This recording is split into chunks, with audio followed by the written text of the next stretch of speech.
entrai pela porta estreita, porque larga é a porta e espaçoso o caminho que conduz à perdição, e muitos são os que entram por ela. Agora é a mesma. E aquele que não foi achado escrito no livro da vida foi lançado no lago de fogo e enxofre. A palavra desta noite é o caminho que conduz à vida eterna.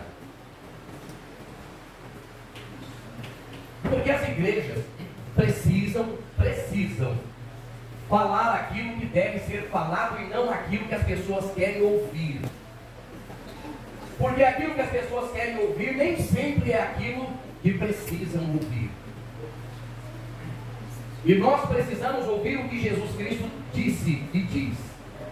Nós precisamos guardar a sua palavra no nosso profundo coração e procurar praticá-la todas as vezes que nós meditarmos, praticarmos essa palavra poderosa. E Deus jogou no meu coração nessa tarde, desse dia, para trazer uma palavra de instrução, uma palavra de alerta, e uma palavra de direção, e uma palavra que vai afunilando o cristianismo nos últimos dias que nós vivemos, que é os tempos atuais.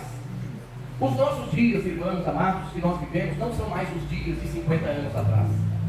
São dias que se aproximam para o fim.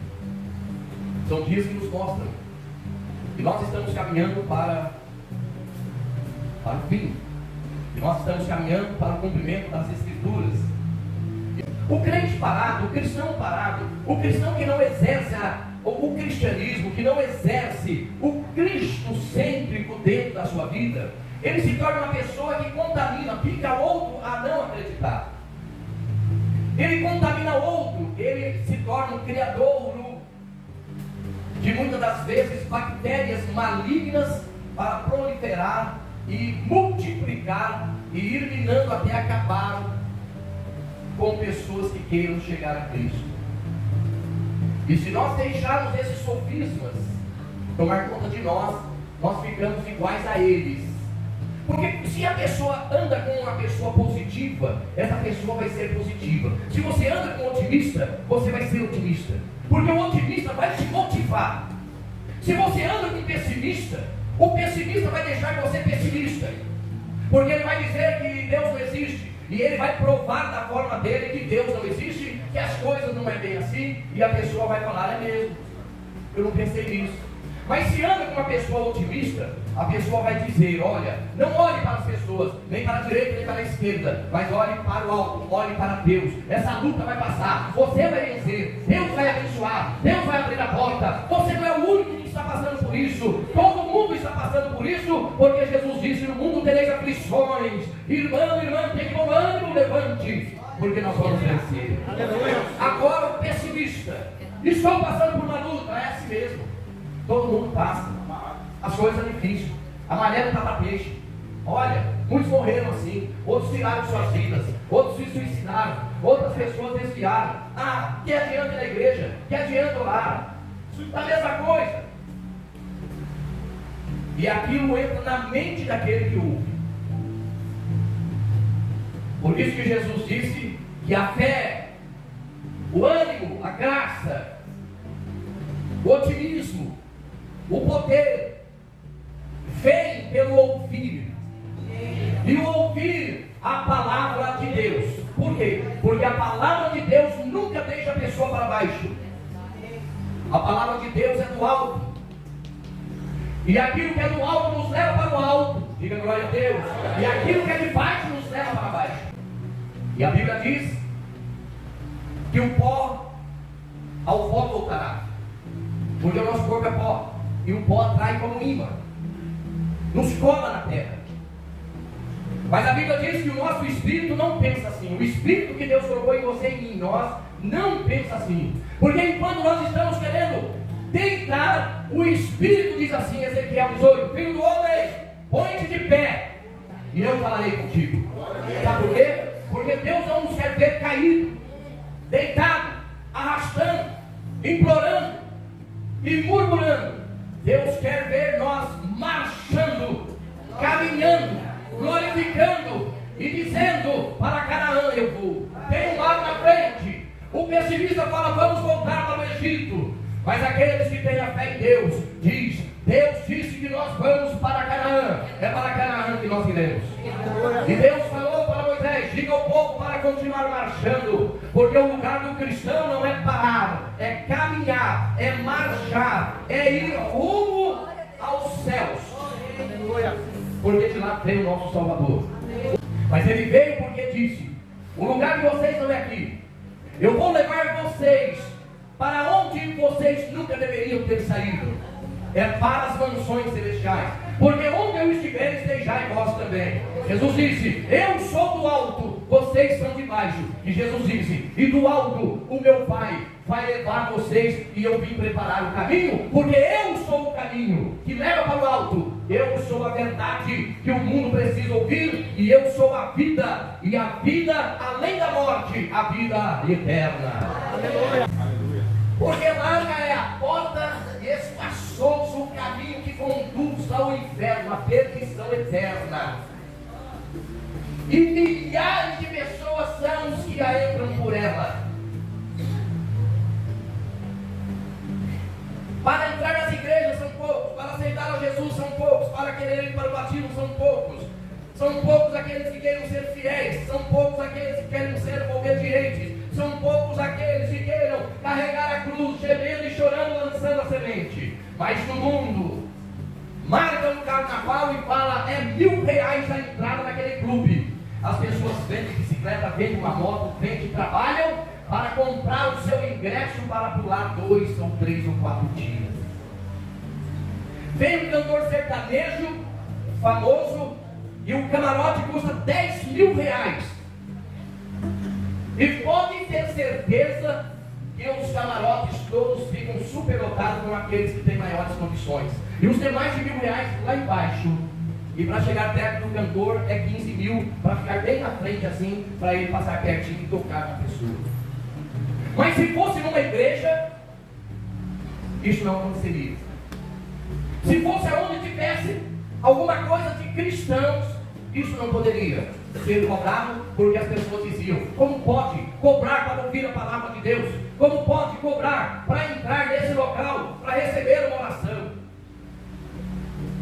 Porque a Bíblia diz que tudo que é santo, tudo que é de Deus, é estreito, diga amém. É difícil, não é fácil. É complicado. É de desafio. Porque o caminho, a porta é estreita. Porque a porta é estreita. E tem que ter realmente uma decisão se quer entrar nesse caminho difícil. Jesus disse: ninguém é obrigado, ninguém. Eu não obrigo a ninguém me servir. Porque primeiro, eu vim para servir vocês. Jesus disse: quem serve primeiro sou eu. E eu sou o Senhor.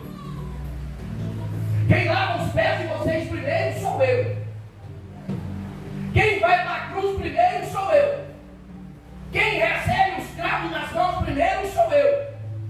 Quem leva a coroa de espinho na cabeça primeiro sou eu. E Jesus disse: e quem é cuspido primeiro sou eu. E Jesus disse: quem cai na cruz primeiro sou eu. E Jesus diz: e quem arrasta ela no Monte Caveira primeiro sou eu. E Jesus disse: quem é pregado nela lá em cima no meio de milhares de pessoas sou eu. E Jesus disse: e quem recebe o vinagre na boca e uma lança do lado primeiro sou eu. E Jesus disse: e quem é sepultado primeiro sou eu. Mas também quem é ressuscitado primeiro sou eu. Aplauda o Senhor da glória.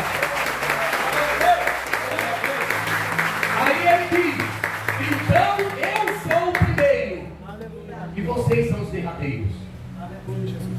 Mas Jesus disse: em mim os derradeiros são os primeiros em mim. Eu faço eles estarem primeiro. E quem me serve, os derradeiros, quando começam a me servir, não andarão mais como derradeiros em trevas, mas terá a luz da vida.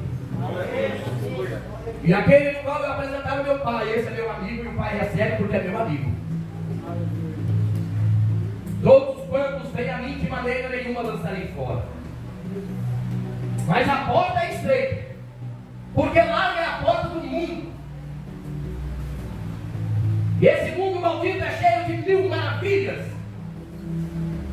que atrai os olhos daqueles que querem conhecer o caminho espaçoso. Mas esse caminho conduz à perdição eterna para toda a eternidade. Ele disse: a porta é estreita, mas vale a pena entrar por ele.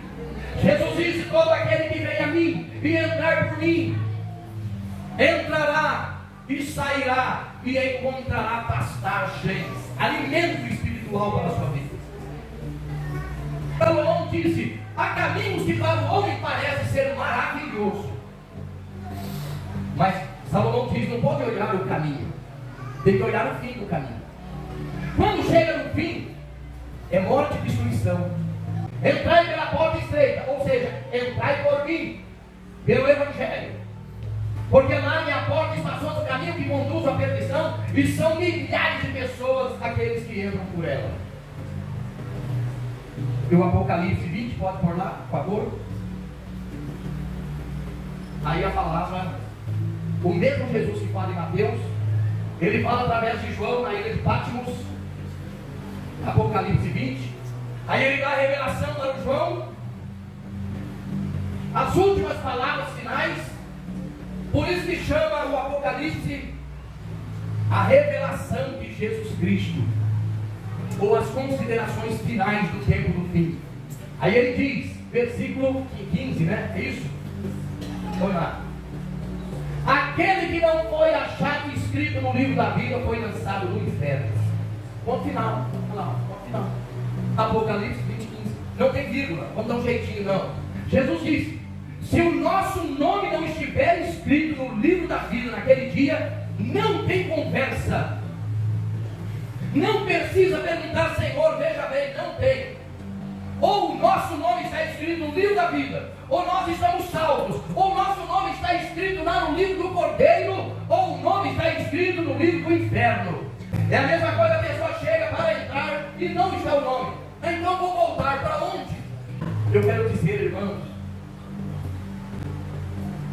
que o Senhor Jesus está alertando cada um de nós para nós lavarmos nossas roupas no sangue do Cordeiro todos os dias no tempo do fim. E Apocalipse 22, 14, quando a palavra de Deus diz assim: bem-aventurados aqueles que lavam suas vestes no sangue do Cordeiro, para que tenham direito à árvore da vida e possam entrar nas cidades e pelas portas. E Jesus disse: agora é o tempo da graça. Agora todos possam vir a mim e entrar e alcançar a misericórdia de Deus. Como muitos perderam lá no dilúvio, todos podem ter acesso a Deus, porque Deus amou o mundo de tal maneira para que todo aquele que ele não, mas venha Jesus diz: por isso que Deus me Pai, porque agora eu sou uma porta, e todos aqueles que entram por mim salvará suas vidas. Uma certa vez, quero contar uma história para vocês. Uma certa vez estava passando um jovem e ele estava passeando, e naquele dia ele estava de boa na sua vida, e ele foi dar um passeio, e quando ele saiu, de repente ele viu uma casa, saiu uma grande fumaça daquela casa, e aquela casa estava pegando fogo. E quando ele viu que não tinha ninguém para ajudar, ele gritou por socorro para as pessoas ajudarem ele de alguma forma, e as pessoas formaram aquela aglomeração, aquela multidão, tentando buscar socorro, mas a casa já estava toda em chamas, pegando fogo, e aquele moço que estava tranquilo, passeando naquele dia, ele teve que tomar uma atitude. E ele viu que ninguém estava fazendo alguma coisa para ver se lá dentro daquela casa tinha alguém, e ele ouviu alguém gritar dentro daquela casa pegando fogo, e ele deixou o seu passeio de lado, e ele entrou dentro daquelas chamas com algo na sua cabeça, enrolou uma roupa, entrou no meio das chamas, e entrou naquela casa para ver quem é que estava chorando aos gritos. E quando ele entra lá, não tinha ninguém, só tinha uma criança que a mãe e os pais saíram, talvez para voltar logo, e a casa entrou em chamas com uma menina dentro daquela casa. E aquele rapaz, quando viu aquela menina no meio daquela fumaça, se escondendo no máximo daquelas chamas, ele enrola alguma coisa, era aquela menina, e ele sai no meio das chamas com a vida daquela menina, e aquela menina foi salva, e ele chegou todo queimado, ele se queimou inteiro, 90% do seu corpo. E a ambulância chegou, pegou aquela menina intacta. E aquele moço imediatamente foi levado para o hospital. Foi internado, ficou meses internado com queimaduras terríveis. E aquele moço agora ficou todo deformado, todo enrugado, todo repuxado. Acabou a vida daquele rapaz.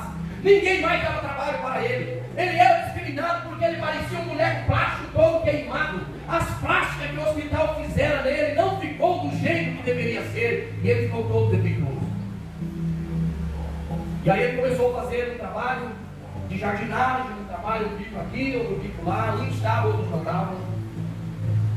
E ele então, depois de muito tempo, ele passa nas casas fazendo jardinagem. E a empregada que trabalhava numa casa falou: ô rapaz, você trabalha com jardim? A minha patroa pediu para quando passasse um jardineiro, quanto você cobra para fazer isso? Ele falou: é tanto. Então pode fazer. Aí o rapaz começou a fazer o trabalho naquela casa. E sempre aquela empregada dava um pouco de café, uma comida para ele, já sentava ali, almoçava e terminava o serviço. E a empregada, muito gentil, fez amizade com aquele jardineiro, gente boa, e volta e meia dava café para ele, pão. Ele era um cliente dele. E uma certa feita, ele foi fazer um trabalho naquela casa, e a empregada falou: ô seu fulano, entra aqui dentro, senta ali, toma um café. Ele: não, aqui fora. Ele: não, por favor, você já é conhecido nosso, entra aqui e toma um café. Entra aqui dentro da casa. A patroa está na empresa dela. Entra aqui, te conheço, entra. Aí ele entrou. E nisso deu um desajuste. E a patroa voltou. Quando a patroa voltou e entrou na sua casa, viu aquele rapaz todo queimado. E aí a patroa olhou para a empregada e falou: fulano, quem é ele? Qual dona fulano? Esse é o jardineiro que sempre faz o trabalho para nós aqui há muito tempo. Ah, é ele? Eu nunca tinha visto ele. Ô, fulano, boa tarde. Pô, dona, me desculpa. Eu estou tomando café aqui, ela mandou tomar daqui, eu acabei entrando na sua casa. Nem deveria, não. Bem, você é nosso jardineiro. E aí a patroa olhou para ele assim, todo repuxado, todo queimado, cara, tudo repuxado. Ela ficou com dó e falou assim: puxa vida, deixa eu te fazer uma pergunta, jardineiro. O que aconteceu com você? Por que você está assim? Que tragédia foi essa que aconteceu na sua vida? Me conta a sua história. Ele falou: olha, minha senhora, uma certa feita, há muito tempo atrás, eu era ainda jovem, eu estava passeando nessa cidade, numa das ruas, e quando eu passei, eu vi uma casa pegando fogo, e uma grande multidão na frente, gritando, chamando o bombeiro, e eu tinha, minha senhora, que tomar uma atitude. Eu tinha que fazer alguma coisa. Eu ouvi alguém gritar por socorro e alguém chorando. Então eu entrei no meio das chamas com uma roupa enrolada no meu corpo. E quando eu cheguei dentro de uma casa, era uma casa simples. Eu vi uma menina, uma criança aproximadamente de 10 anos, desesperada num canto, as chamas já chegando perto dela, e aquele fumaceiro. E eu então peguei a minha roupa, outros negócios que já estavam, enrolei naquela criança e saí no meio das chamas com aquela criança. E eu peguei fogo naquela caminhada da casa até a rua, joguei aquela criança na calçada e as pessoas apagaram fogo em mim. E a ambulância me levou para o hospital. E depois eu fiquei assim para sempre. Eu nunca mais vi aquela pessoa, não sei quem que era a criança e não sei também onde era a casa, porque passou muito tempo. Quando a mulher escutou isso, a mulher começou a chorar na frente dele e a mulher começou a gritar na frente da empregada dizendo: achei o meu Salvador, achei o meu Salvador, achei o meu Salvador. Aquele moço ficou olhando como assim. Ela falou: aquela criança era eu. A casa que estava pegando fogo da minha mãe, era eu que estava lá. Eu tinha 10 anos e um moço me salvou. E eu fiquei sabendo que eu fui salvo por um corajoso que entrou e me tirou das chamas. E eu nunca mais fiquei sabendo daquele rapaz.